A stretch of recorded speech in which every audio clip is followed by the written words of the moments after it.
Thank you, Chairman. And just pulling from your very kind remarks at the beginning, I want to thank you for the warm welcome you've given me and the time that we've spent talking about lowering costs of health care and breaking the consolidation of opportunity through the tax code. This is clearly an issue that impacts every New Jerseyan. When we talk about tax policy, we talk about the real impacts of family. I'd like to spend a few moments talking about the SALT deduction. The state and local tax deduction is the only provision in the tax code that allows hardworking homeowners to deduct their property taxes. The 2017 Tax Cuts and Jobs Act placed a cap of $10,000 on the amount a single filer was allowed to deduct from their taxable income. According to the IRS data from 2016, 42% of New Jersey taxpayers claimed an average of about $18,000 in SALT deductions.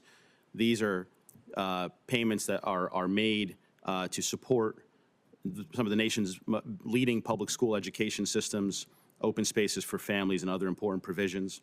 This $10,000 cap, these taxpayers lost approximately $8,000 in the deduction, increasing their tax burden by about $1,600 per filer, and that $1,600 figure has likely gone up since 2016.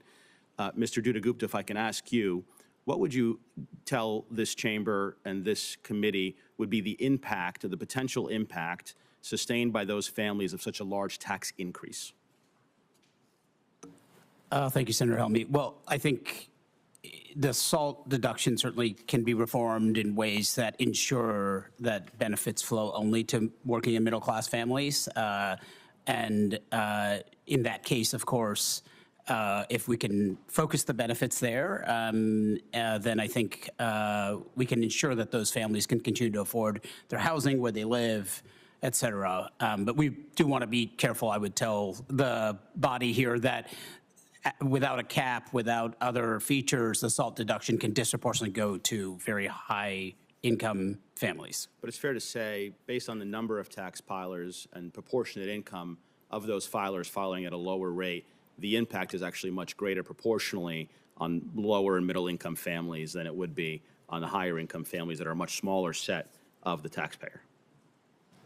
It would vary across states and localities. Thank you. Mr. Lord, again, thank you for being here. And I just want to first recognize the organization's efforts on progressive tax policy and a mention to New Jersey's progressive tax policy made better by Governor Murphy's focus on equitable taxation.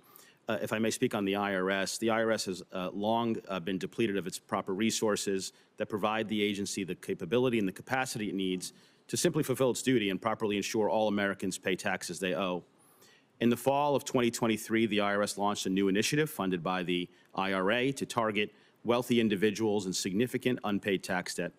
Dozens of senior staff were assigned to focus on those cases involving taxpayers earning over $1 million and owing more than $250,000. Previously, the IRS has struggled to collect from those individuals due to resource constraints.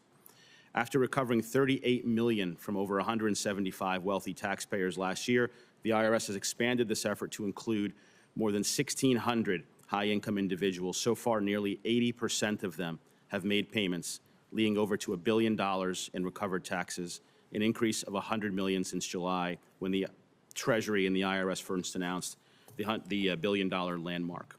Mr. Lord, can you expand on the impact of properly funding the IRS and whether it provides for an efficient anti-tax avoidance strategy?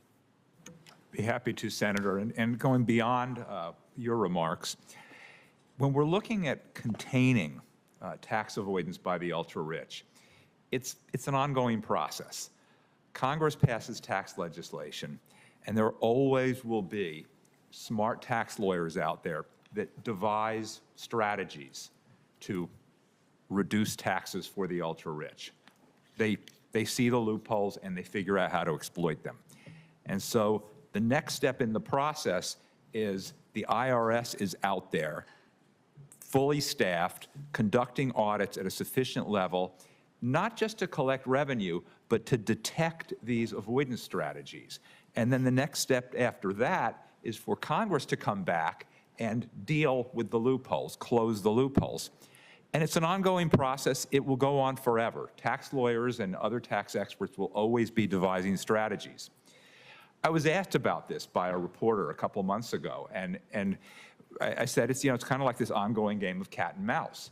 But what's happened over the last several decades is the cat stopped playing, and the mice are feasting on the cheese. Thank you, Mr. Lord. Thank you, Mr. Chair.